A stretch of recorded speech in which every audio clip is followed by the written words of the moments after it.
अताउल्ला हक कासमी का आज का कालम, मेरे दुनिया के गरीबों को कौन जगाएगा।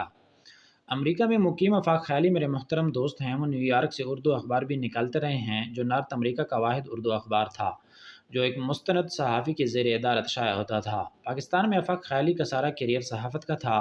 वो इस वक्त एक मंजे हुए सहाफ़ी थे जब पाकिस्तान से अमरीका जाकर आबाद हुए। गुज़श्ता रोज़ शाया होने वाले मेरे कालम जब ताज उछाले जाएंगे के हवाले से फ़ोन पर गुफ्तगू के दौरान इन्होंने एक कमाल की बात कही, और वो ये कि हम लोग गरीबों को बाइज़्ज़त ज़िंदगी और इनके हकूक़ जो सल्ब कर लिए गए हैं के हवाले से चाहे जितना मर्ज़ी लिखें, हमारा लिखना उस वक्त तक मतलूबा नताइज हासिल नहीं कर सकता जब तक ये पिसा हुआ तबका ख़ुद अपने लिए आवाज़ नहीं उठाता। आफाक ख़याली ने बहुत कमाल की बात कही, और वो ये कि हम लोग मजहबी त्यौहार मनाने के लिए जोक दर जोक सड़कों पर आते हैं। लाखों लोग बीमारी, गुर्बत और बेरोज़गारी के मदावा के लिए बुज़ुर्गान दीन के मज़ारों पर हाज़िरी देते हैं। यौम आज़ादी पर सारा मुल्क घर से बाहर सड़कों पर नज़र आता है, मगर अपने हकूक़ के हसूल के लिए बाहर निकलने की बजाय अपनी तारीक घरंदों में रोते और भूख से बिलखते हुए गुजारते हैं।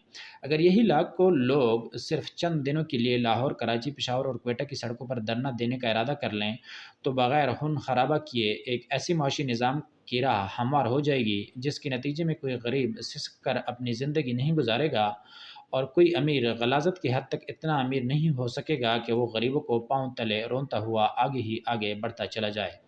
शाह वली उल्लाह के मुताबिक खेत सिर्फ काश्तकारों को हैं के होंगे, जागीरदारी निज़ाम ख़त्म हो जाएगा और शाह वली उल्लाह की ये ख्वाहिश पूरी हो जाएगी कि ज़मींदार के पास सिर्फ इतनी ज़मीन होगी जितनी वो ख़ुद काश्त कर सकता हो। इसी तरह अवामी अलगार के नतीजे में तनख्वाहों का तनासब 1 से 100 नहीं बल्कि 1 से 5 या ज़्यादा से ज़्यादा 10 होगा, और यूँ कायद-ए-आज़म और इकबाल की वो फ़लाही मुमलिकत वजूद में आएगी जिसका इन्होंने ख्वाब देखा था और कौम को ये ख्वाब दिखाया था।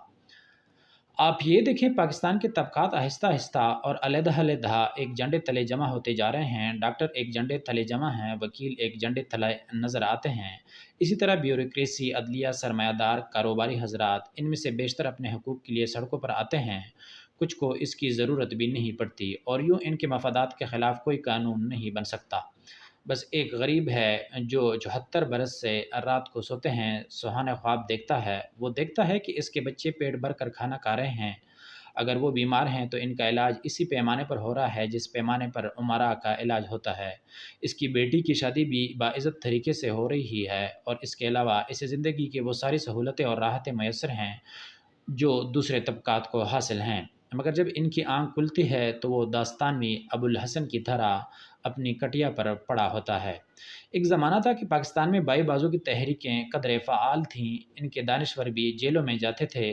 इन लोगों की तमाम अफ़कार से कभी मुत्तफ़िक नहीं रहा, और मुझे इनका मज़हब का तमस्खर उड़ा था और अखलाकियात की अपनी तशरीह का अंदाज़ भी कभी पसंद ना आया, बल्कि ये चीज़ें इनके लाहब के राह में रुकावट का बाइस बनी। मगर अब तो कुछ भी नहीं है। इस्लामी जमातें, तजरीदी इस्लाम के पैरोकार और मुबलिग हैं, बाएँ बाजू के दानिश्वर भी बस एक दूसरे को कामरेड कहकर बुलाते और खुश होते हैं। इनके बड़े दानिश्वर तर्क वतन करके बरतानिया जा चुके हैं, ताहम अपने नज़रियात पर कायम हैं और पाकिस्तान के मकरूह मुआशी निज़ाम के ख़िलाफ़ अपने ख़यालात का इज़हार करते रहते हैं। मगर जैसा कि मैंने शुरू में अर्ज़ किया, जब तक आवाम लाखों करोड़ों की तादाद में सड़कों पर धरना नहीं देंगे और पाकिस्तान को कायद और इकबाल के ख्वाबों की ताबीर बनाने के लिए जद्दोजहद नहीं करेंगे, इस वक्त तक कुछ नहीं होगा। अब मसला इनकी क़यादत का है, तो जब इस तरह की तहरीकें वजूद में आती हैं तो इनका मुहर्रिक कोई दर्द दिल रखने वाला इंसान होता है, और फिर इन तहरीक की क़यादत भी आवाम में से ही उभरती चली जाती है। बाई बाजू की दानश्वरों से मेरी गुजारिश है कि वो आवाम को मार्क्स और लेनिन की ऐसी थियरियाँ ना पढ़ाएँ जो इनकी समझ से बाला हैं, बल्कि इनके लेवल पर आकर इन्हें इनके मसाइल का हल बताएँ। मुझे यकीन है, बल्कि मैं ज़ाती तौर पर जानता हूँ कि दाएँ बाजू में भी ऐसे दानश्वर मौजूद हैं जो इनके कंधे के साथ कंधा मिलाकर चलने के लिए तैयार हैं, और यूँ एक मुश्तरका जद्दोजहद ज़्यादा बराबर हो सकती है। आखिर में इकबाल के चंद अशार जो रेडियो टीवी पर बैन हैं: उठो मेरी दुनिया के गरीबों को जगा दो, काहे उम्रा के दरो दीवार हिला दो, गरमाओ ग़ुलामों कलहूज़ों के यकी से, कंजश के फरोमाया कुशाही से लड़ा दो। मैं नाखुश व बेज़ार हूँ मरमर के सलों से, मेरे लिए मट्टी का हरम और बना दो। जिस खेत से दहका को मयस्सर नहीं रोज़ी, اس کھیت کے ہر خوشۂ گندم کو جلا دو۔